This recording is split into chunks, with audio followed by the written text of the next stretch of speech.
మిత్రుడెవరు శత్రువెవరు అనే విచారణను చేస్తే ఒకానొక పద్ధతిలో ఇలా చెప్పవచ్చు. శత్రువు మన బలహీనతను ప్రశంసించి దాన్ని పెంచాలని కోరుకుంటాడు. ఎందుకంటే మనం ఎంత బలహీనులమైతే వాడికంత బలం వస్తుంది. మన బలహీనతే వాడి బలం, అవునా కాదా? కాబట్టి ఎవరైనా సరే మన బలహీనతను గనుక బాగా ప్రశంసిస్తూ ఉంటే వాడిని శత్రువు అని చూడాలి, కానీ వాడిని మిత్రుడని చూస్తాం. మిత్రుడెవరు? మన బలహీనతను నిందిస్తాడు. ఆ మాటలు మనకు నచ్చకపోయినా సరే, నువ్వు తప్పు చేస్తున్నావు, ఇలా ఉంటే నిన్ను పెద్దలు అంగీకరించరు, నీ మైత్రి నాకు అక్కర్లేదు, నీ వంటి వాడితో నేను సహవాసము చేయను అని మన బలహీనతను ఎత్తి చూపి, అది మనకు కనిపించదు, దాన్ని ఎత్తి చూపుతాడు. నీవు బలహీనంగా వ్యవహరిస్తున్నావు అని మాటి మాటికి అంటాడు. అని అవసరమైతే నిన్ను నీవు మార్చుకోకపోతే నీ మొహం నాకు చూపకంటాడు. కానీ వాడు మిత్రుడు. శత్రువుకున్న ఏకైక లక్షణం అది. మన బలహీనతను పెంచి పోషించి వాడు బలపడతాడు, లాభపడతాడు. స్వార్థపరుడికి ఉన్న ఏకైక విజయోపాయం అదే. మిగతా వారందరి బలహీనతలను ప్రేరేపించి వాడు లాభపడగలడు.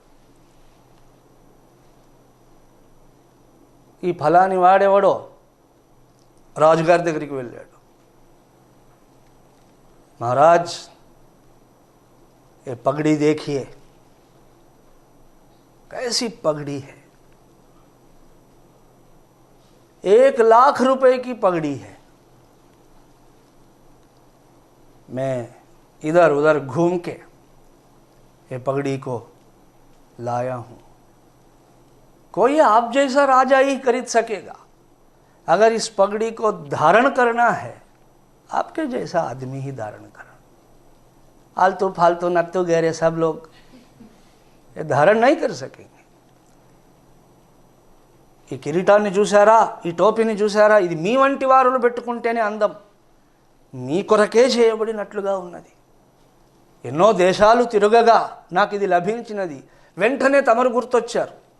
ఇటువంటి పగిడి, ఇటువంటి కిరీటము ఉంటే మీ నెత్తిన ఉండాలి తప్ప ఎవడు పడితే వాడు పెట్టుకుంటే ఎట్లా?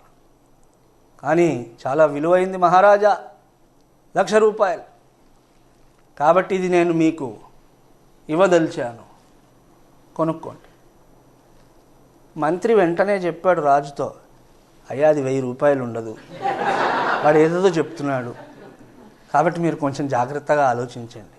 లేదు లేదు లేదు లేదు, వాడికి 1,50,000 ఇచ్చి అది తీసుకోవాల్సిందే, పెట్టుకోవాల్సిందే అని రాజుగారు ముచ్చటపడి, సంబరపడి, ఆనందపడి, అబ్బా ఎంత గొప్ప పని చేశావంటూ ఆ పగడి కొనుక్కున్నాడు, పెట్టుకున్నాడు. ఈ మంత్రి గారు వాడిని కలిశారు తర్వాత పర్సనల్గా. అరే అది 1,00,000 రూపాయలు ఉండదు, నాకు అర్థం అవుతోంది చూస్తుంటే, కానీ రాజుగారిని మాత్రం అమాంతంగా బుట్టలో వేసుకున్నావు.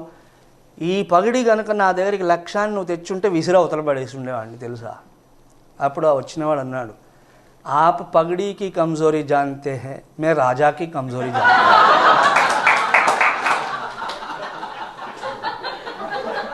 आप पगड़ी की कमजोरी जानते हैं इसलिए फेंक देते, मगर मैं राजा की कमजोरी जानता हूं, इसीलिए बोला हूं रहे तो आपके सिर पे.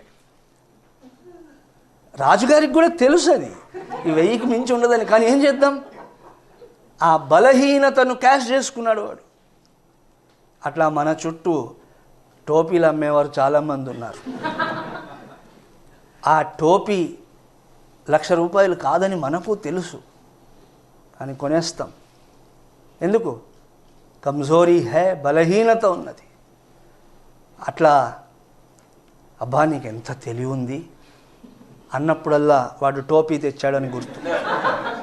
ఎందుకంటే సమాజంలో ఈ లౌకిక వ్యవహారంలో నిన్ను నిలబెట్టే తెలివి నీ బలహీనత.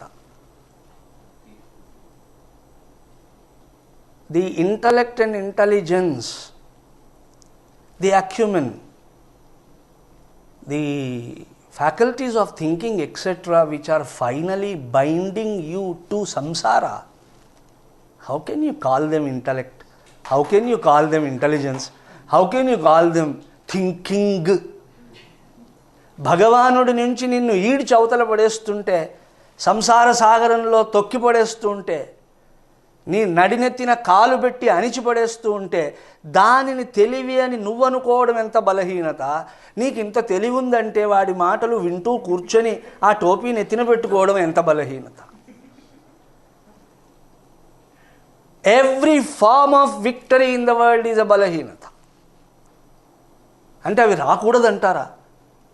విజయమును పొందకూడదంటారా? ఒక గుడ్ సెటప్లో ఉండకూడదంటారా? ప్రసాదము అనే భావనతో ఉండు. ప్రసాదము అనే భావనతో విక్టరీని చూడు.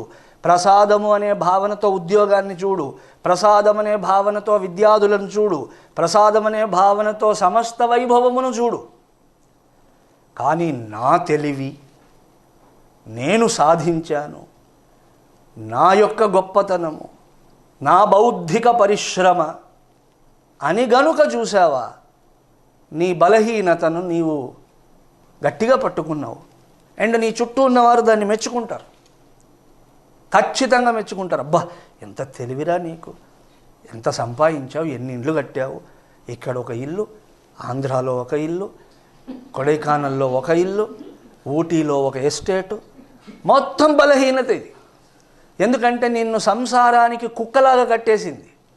ఇక నువ్వు ఎక్కడా ప్రశాంతంగా కూర్చోలేవు. భగవద్భజన ఏం చేస్తావు మూర్ఖుడా?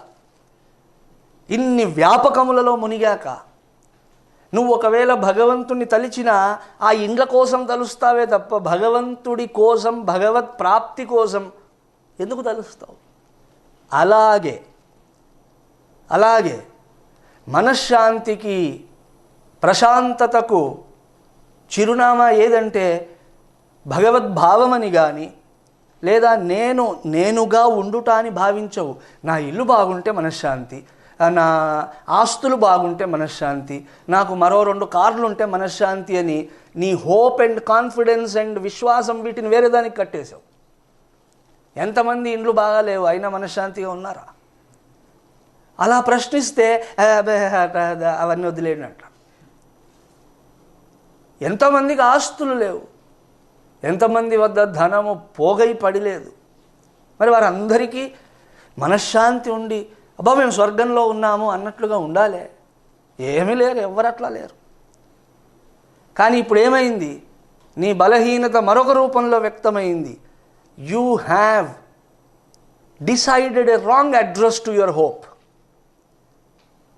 Decided a wrong address to your confidence etcetera.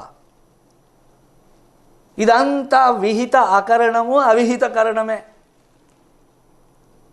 అర్థమైందా?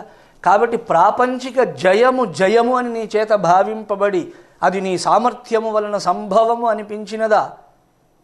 ఆ 25 रुपए की पगड़ी को 1 लाख में खरीदने के लिए तैयार हो गए. इससे नुकसान टोपी वाले का नहीं होगा, नुकसान आपका होगा. అర్థమైందా? టోపీ అమ్మిన వాడికి ఏమి నుక్సాన్ అంటే ఏమంటారు? నష్టము టోపీ అమ్మిన వాడికి గది నీకైంది.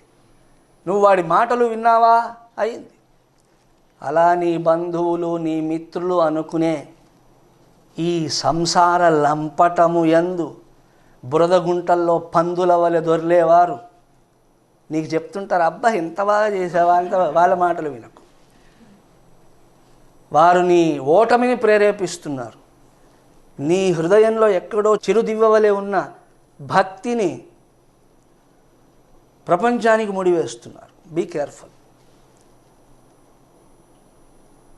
దేర్ఫోర్ శాస్త్రం అక్కడ ప్రారంభమవుతోంది.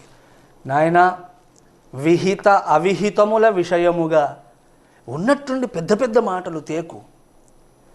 ఈ విషయంలో మానవ జన్మ సార్థకత విషయంలో సర్వోపరి కార్యము, ముఖ్య కర్తవ్యము భగవదారాధనము. అంతే తప్ప వీరి వారి మెచ్చుకోలు కోసం, వీరి వారి ప్రశంసల కోసం, వీరేమనుకుంటారో వారేమనుకుంటారో అనే పనికిరాని వ్యర్థమైన విషయము కోసం తాపత్రయపడుట అనేటువంటిది అసమంజసం. సర్వోపరి కార్యము, ముఖ్య కర్తవ్యము భగవదారాధనము.